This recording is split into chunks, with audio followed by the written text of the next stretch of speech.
I want to talk to you about mindless murders in America. In case you haven't been keeping track of the latest kill count of killers in our country, let me tell you what's been happening just in the last week. Austin. A man killed 3 people at an apartment complex. Authorities described it as a domestic situation.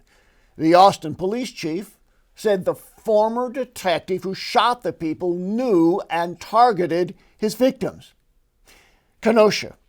3 people were killed and 2 injured in a shooting at a tavern. Chicago. A 7-year-old girl was shot and her father while waiting in line at the drive-thru at a McDonald's.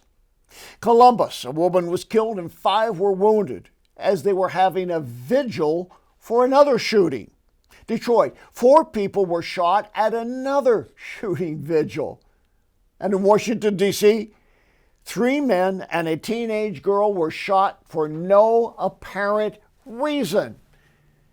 Now, there have always been crazed killers and insane shooters, but what we've seen lately is a mass orgy of murder and violence in America. The real question to me is this serendipitous or is it systematic? One thing I can tell you as an exorcist, evil is not random.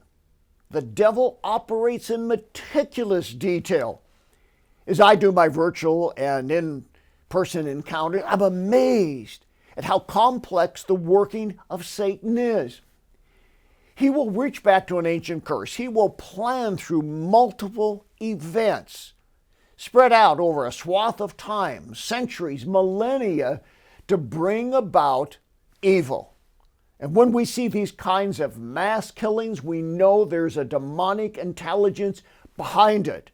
It's not just tragic happenstance.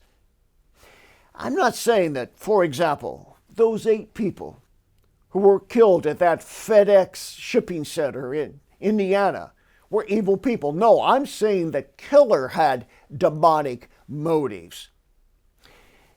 I would like just 10 or 15 minutes to sit down with these mass murderers. And I can tell you this much based on my experience as an exorcist. Very quickly, I could define the reason and the motives. They were infected with these demonic curses. We're not going to stop this with firearm control or getting rid of every sharp or blunt object. You could get rid of all guns and knives and baseball bats for that matter, and demon-driven people would still find a way to kill.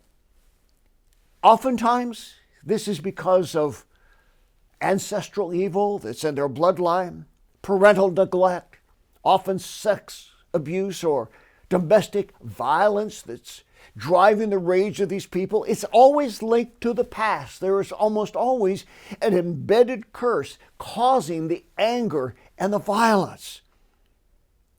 Let's remind ourselves who's really behind this. Who is instigating all of this? Jesus said in John 8:44, the devil is a murderer. He always has been a murderer. He was a murderer in the beginning. And he's freer to work now with killing compulsions because there's no moral consensus of a Judeo-Christian tradition in our society anymore. So what's the answer? Well, there are several answers.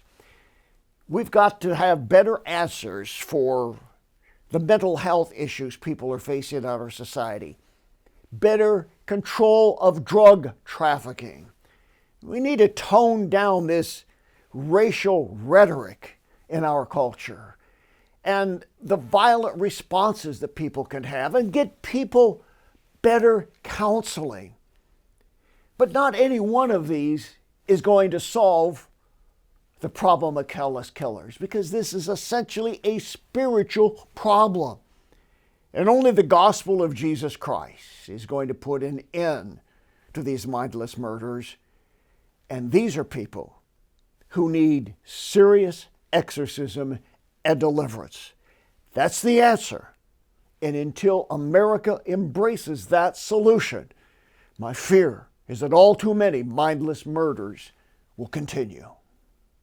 Your financial support and prayers make it possible for us to bring hope for the hurting and freedom to those in spiritual bondage. For the latest information regarding ministry outreaches, go to boblarson.org or call 303-980-1511.